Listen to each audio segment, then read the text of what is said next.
the most cursed clans of Kentucky, when inbreeding created the legend of the cave demons. Deep in the misty hollows of eastern Kentucky's Appalachian Mountains, where sunlight struggles to pierce the dense canopy and civilization seems centuries away, lies a dark chapter of American history that many have tried to forget. Between 1887 and 1912, in the isolated coves and valleys of Harlan County, a disturbing pattern emerged that would forever mark the region's legacy and create whispers of what locals would later call the cave demons. The Blackburn clan first settled in these remote hollows shortly after the Civil War, seeking isolation from a rapidly changing America. Led by patriarch Ezekiel Blackburn, a Confederate veteran haunted by the horrors of battle, the family retreated deep into the limestone cave systems that honeycombed the region. "The outside world has nothing for us now," Ezekiel reportedly told his 5 children as they established their homestead in 1868, carving out a primitive existence in the shadow of the mountains. What began as a family's retreat from society evolved over 4 decades into something far more disturbing. Historical records from the Presbyterian mission established in nearby Coal Creek document the first encounters with members of the clan in the spring of 1891. Missionary journals describe individuals of unusual appearance and demeanor, who would occasionally emerge from the eastern hollows to trade for essential supplies. They walk with an unsteady gait, their features distorted in ways that suggest more than mere hardship, wrote Reverend Samuel McPherson in his mission records. Several display fingers fused together like claws, while others possess eyes that seem unable to focus in unison. Their speech is labored and difficult to comprehend, as though their tongues cannot properly form words. County records from the period, recently digitized by historians at the University of Kentucky, revealed that by 1896, the original Blackburn family had expanded through intermarriage with the neighboring Harper clan, creating a tightly woven community of approximately 37 individuals spanning 3 generations. Census takers largely avoided the area, marking several remote homesteads simply as not accessible on official maps. The first comprehensive documentation came in 1903, when Dr. William Evans, a physician with training from Edinburgh University, accompanied tax collectors into the region. His medical journal, preserved in the Kentucky Historical Society archives, contains detailed observations that modern geneticists have identified as classic manifestations of generational consanguinity. The younger members of these families display concerning physical characteristics, Dr. Evans wrote. Prominent among these are malformed facial features, with jaws either severely underdeveloped or protruding beyond normal parameters. Many exhibit spinal deformities causing them to hunch forward, and several children appear to suffer from diminished mental capacity, unable to perform simple arithmetic or recite the alphabet despite being of school age. Most disturbing in Evans' account was his documentation of what he called the advanced cases, 3rd-generation members of the clan who rarely emerged from the deeper cave dwellings. According to Evans, these individuals scarcely resembled typical humans in their movements and vocalizations, having adapted to a troglodytic existence in the perpetual darkness of the limestone caverns. The local economy of early 20th century Kentucky, dominated by coal mining and subsistence farming, provided few opportunities for these isolated families. Their separation from mainstream society was further reinforced by the growing whispers among neighboring communities. Folklore researcher Dr.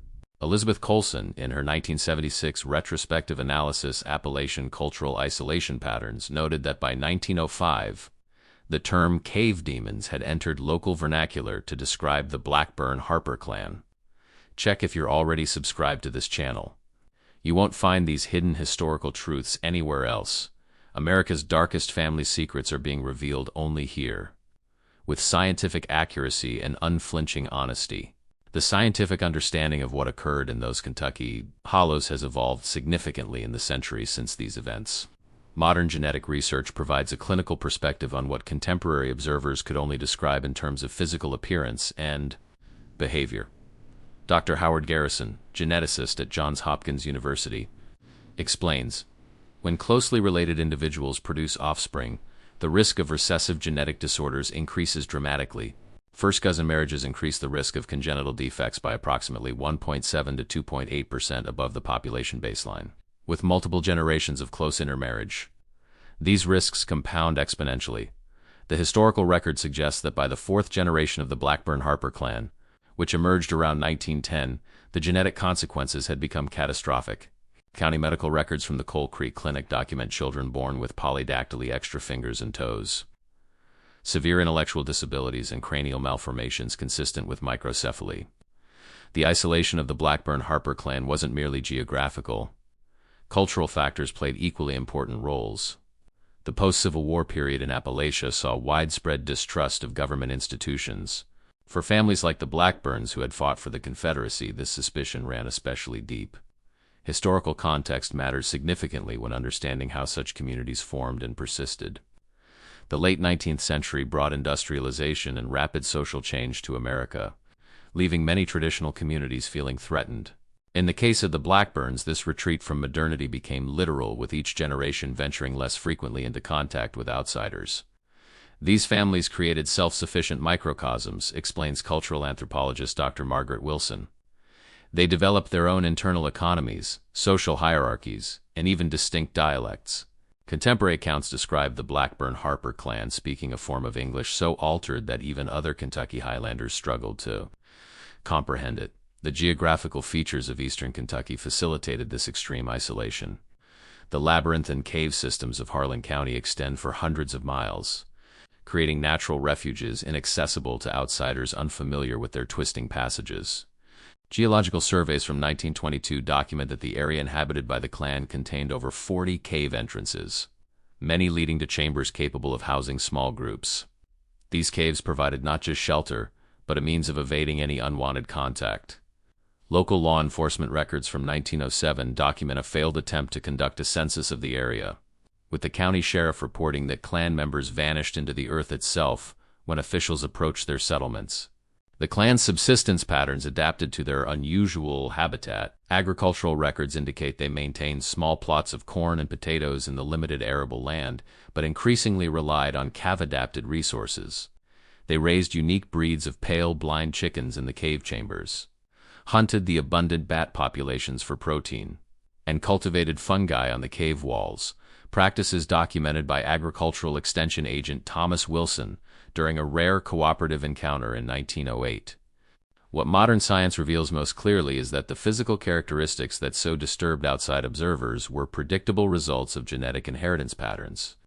The claw-like hands described in historical accounts align with ectrodactyly, a condition where the central digits are missing and the hand appears split. The distinctive gait mentioned repeatedly likely resulted from hip dysplasia, another condition that increases in frequency with consanguinity. Perhaps most significant was the adaptive behavior to cave living, Dr. Garrison notes. Human physiology can adapt remarkably to environmental pressures within just a few generations. The accounts of clan members who rarely emerged into daylight describe classic symptoms of troglomorphism, reduced pigmentation, enhanced hearing and smell, and visual sensitivity to light, adaptations we typically associate with cave-dwelling species. The Blackburn-Harper clan represents one of America's most extreme documented cases of genetic isolation, but it wasn't unique. Throughout Appalachia during this period, geographical isolation combined with cultural factors to create numerous genetic islands. What distinguished this particular community was the additional element of cave adaptation, creating a population that literally lived between two worlds, the surface society they had rejected and the subterranean realm they had embraced. By 1912, the reputation of the cave demons had spread throughout eastern Kentucky. Local newspapers, including the Harlan Daily Enterprise, established in 1901, began publishing sensationalized accounts of encounters with clan members, while much of this reporting was exaggerated. Court records from the period confirm increasing tensions between the clan and surrounding communities. The first significant confrontation occurred in March 1912, when a hunting party from Coal Creek claimed to have been assaulted by deformed figures emerging from a cave entrance near Clover Fork. Though no serious injuries were reported, the incident sparked a wave of fear through neighboring settlements. The Harlan County Sheriff's Office dispatched a 6-man posse to investigate, resulting in the first official documentation of the clan's living conditions. Deputy Sheriff James Hawkins wrote in his report, "We proceeded approximately 3 miles into the cave system before encountering crude dwellings. The inhabitants had clearly fled deeper upon our approach. The living quarters we discovered can scarcely be described as suitable for human habitation. They consisted of rough shelters constructed from timbers and canvas, illuminated by tallow candles that cast eerie shadows on the limestone walls. Most disturbing to Hawkins and his men were the artifacts they discovered. Among their possessions were crude ledgers documenting family lineages that demonstrated disturbing patterns of intermarriage between close relatives. Handwritten notes, barely legible, revealed a belief system that considered their isolation and intermarriage as a form of purification, repeatedly referencing keeping the bloodline unmixed and preserving what remains pure in this corrupted world. If you've ever wondered how isolated communities could descend into such genetic devastation, type "the bloodline tells all" in the comments. Your voice helps us continue uncovering America's hidden history. Historians now recognize that the Klan's belief system represented a distorted interpretation of both religious principles and the concept of good breeding that was prevalent in the early 20th century. Dr. Wilson explains, this period saw the rise of eugenics across America, with many states implementing sterilization laws for those deemed unfit. Ironically, while mainstream society was concerned with preventing the reproduction of those with disabilities, the Blackburn-Harper clan had developed their own inverse ideology, viewing their distinctive traits as markers of special status. The clan's isolation had created not just genetic consequences, but a completely alternative worldview. Documents recovered from the caves revealed that by the third generation, clan members believed that the physical manifestations of their inbreeding represented the emergence of a new kind of human adapted to life. Away from the corrupting influence of modern society, theological elements became intertwined with this belief system. Fragments of biblical texts found in the caves show heavy annotation around passages relating to chosen peoples and separation from nations. Reverend McPherson, who made several attempts to minister to the clan, noted in his 1909 journal that they had developed a messianic ideology centered around Ezekiel Blackburn's youngest son, Isaiah, who reportedly exhibited the most extreme physical differences and rarely emerged from the deepest cave chambers. The most comprehensive contemporary account comes from schoolteacher Abigail Foster, who in 1911 encountered a young clan member named Sarah Harper at the edge of Coal Creek. Foster, trained in the progressive educational methods of the era, spent several weeks gaining Sarah's trust before being permitted to record her story. Sarah speaks of those who live in the deep places with a mixture of reverence and fear, Foster wrote. She describes rituals conducted in the largest cave chamber, where family members with the most pronounced physical differences are treated as prophets. They apparently interpret the formations of stalactites as divine messages, and have developed complex systems for reading meaning into the patterns of mineral deposits. Foster's account also provides insight into the clan's perception of outsiders. They believe that the outside world is experiencing a gradual decay, and that only those who have retreated into the earth will survive what they call the coming cleansing. Sarah seemed genuinely confused when I explained basic concepts of modern medicine, repeatedly asking why outsiders would want to corrupt the bloodline with weakness. This alternative cosmology, developed in isolation and reinforced by observable physical differences between clan members and outsiders, created a self-perpetuating cycle.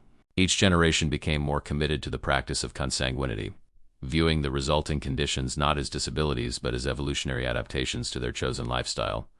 Dr. Thomas Richards, historian at the University of Kentucky, notes, "What we see in the Blackburn-Harper case is how quickly human communities can develop entirely different interpretations of reality when isolated from mainstream knowledge. Within just 3 generations, they had created a complete inversion of values regarding genetic health, reframing what medical science would classify as disabilities as spiritual gifts." The turning point for the Blackburn-Harper clan came in October 1912, following an unusually dry summer that affected their cave water supply. Forced to venture further from their traditional territories to access water sources, clan members had increasing encounters with local mining operations that had expanded into the region. County records document a confrontation at a Kentucky River Coal Company mining camp on October 7, 1912, when several clan members attempted to access a spring that had been incorporated into the mine's water system. The mine foreman's report describes confronting individuals of such unusual appearance that several workers fled the scene, believing them to be something other than human. This incident triggered the involvement of state authorities. On October 15, 1912, Kentucky Governor James McCreary authorized a joint operation between state police and public health officials to investigate the situation. The resulting expedition, led by Dr. Arthur Childress of the State Board of Health, represented the first comprehensive outside intervention into the clan's isolated world. The expedition's findings, documented in over 60 pages of reports now housed in the Kentucky State Archives, paint a disturbing picture of the conditions they encountered, Dr. Childress wrote. We proceeded approximately 5 miles into the cave system, documenting evidence of habitation throughout.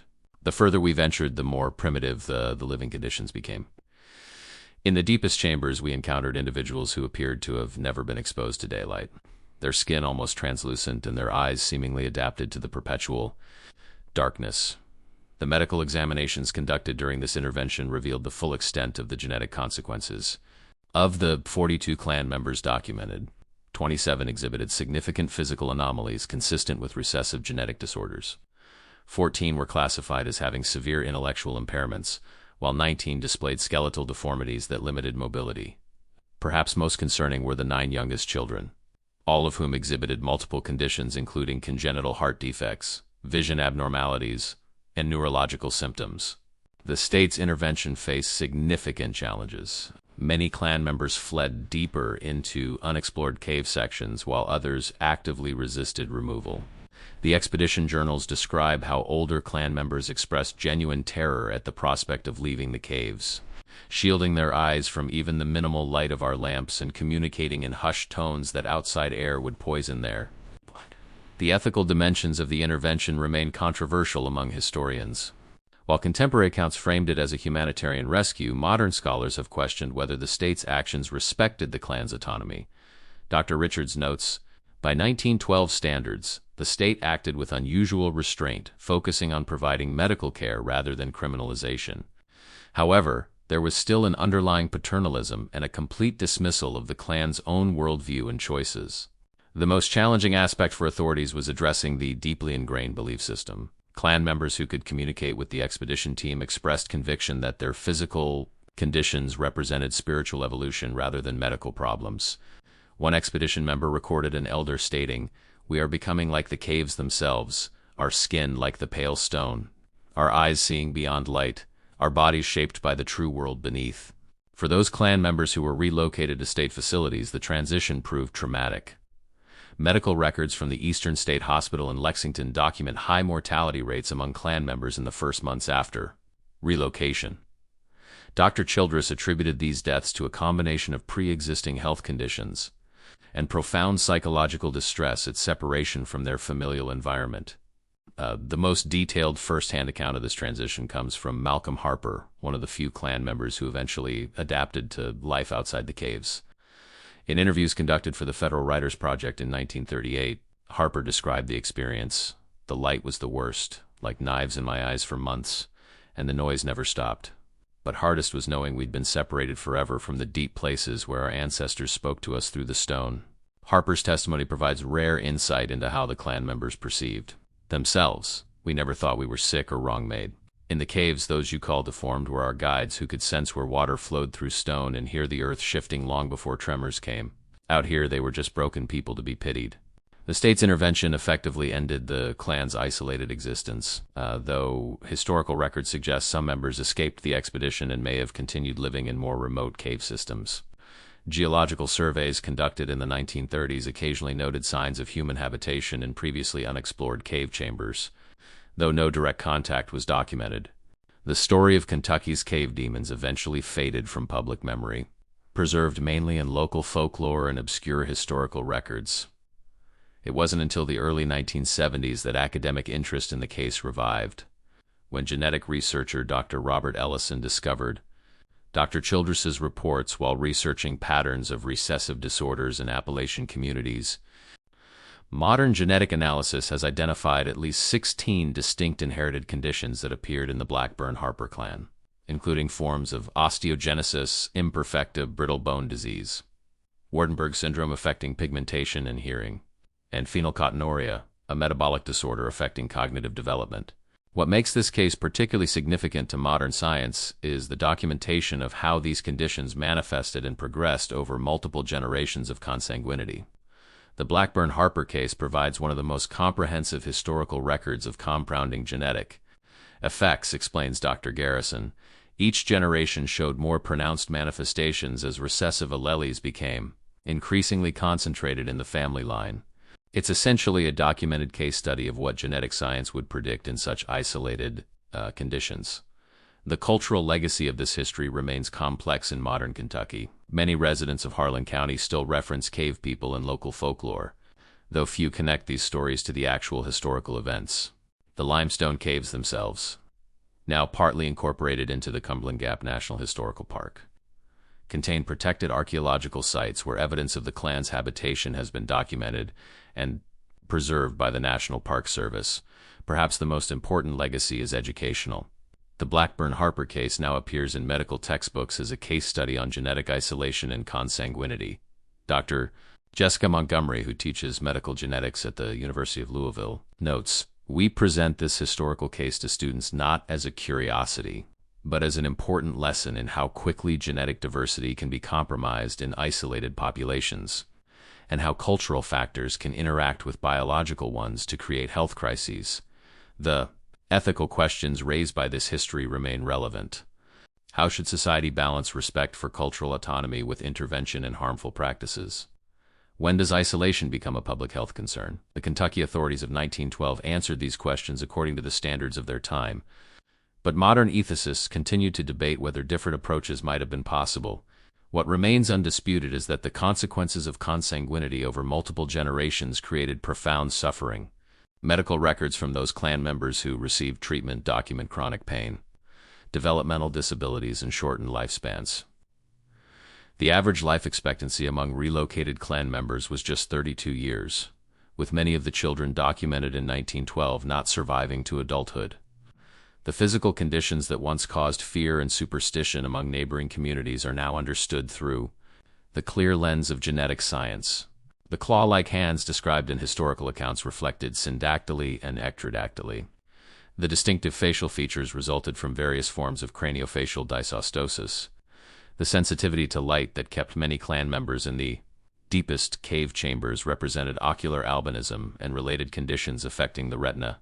Perhaps most poignantly, the cognitive disabilities that led outsiders to view many clan members as less than human are now recognized as predictable manifestations of recessive genetic disorders, affecting neurological development, conditions that today are often manageable with appropriate medical care and support. The limestone caves that once sheltered the clans still wind beneath the Appalachian Mountains, their darkness now studied by geologists and speleologists rather than inhabited by isolated families. Yet the human story that unfolded within those passages offers profound insights into our nature as both biological and cultural beings, how isolation shapes communities, how beliefs can reframe disability, and how quickly human groups can diverge when separated from shared knowledge. If you've watched until this point, it's because you appreciate the depth and honesty of our historical investigations. Leave a comment saying I watched until the end, so I can get to know you and understand who truly appreciates the stories on this channel. Don't forget to subscribe for more hidden American histories. Give this video a thumbs up if you found it informative, and share it with others who appreciate learning about the complex realities of our past that textbooks often overlook. The most cursed clans of Kentucky may have disappeared into history, but the scientific and ethical questions they raise continue to resonate. Their story reminds us that human communities are fragile systems, requiring the balance of new genetic material and fresh ideas to thrive, and that isolation, whether geographical or ideological, carries costs that compound with each passing generation.